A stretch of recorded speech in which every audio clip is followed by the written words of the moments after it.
Hello guys, यो from चोकरमकर। यो चाहिँ चोकरमकर जुन चाहिँ यो तल देख्न सक्छ मणिकुलदुङ। यसकोबाट सामान्य त्यहाँ डाँडाबाट यो होमस्टे देख्न सक्नुहुन्छ।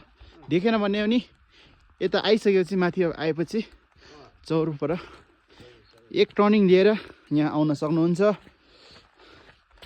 यो व्यवस्था रुमको नि फुल टु राम्रो छ, बस्नलाई एकदम राम्रो। र यो चाहिँ हल्का अब यो अगो तान्ने ठाउँ थियो पहिला, यो नि मिलाउनु पर्छ। तर नि यो हिउँले गर्दा त्यस्तो भयो। एकदम राम्रो छ। पहिला कस्टमर हिजो आउनुभयो कस्टमरहरू। अनि यो तलमुनि किचन, यहाँ माथि पनि सुत्ने ठाउँ व्यवस्था छ। उतापट्टि सामानहरू के चाहिन्छ होइन। थ्याङ्क यू सो मच है, राम्रो सुविधा दिनुभएकोमा। यस। अनि क्याम्प फायरको नि व्यवस्था यहाँ आउनु होला, रमाइलो गर्नु होला। यता नजिकै एकदम सजिलो तानमा आउन सक्नुहुन्छ। गाह्रो पऱ्यो भने हिँडाउन थोरै। यहाँ त अनि स्वर्गभन्दा कम छैन। स्वर्ग हिँड्ने बाटो माथि बनाउनु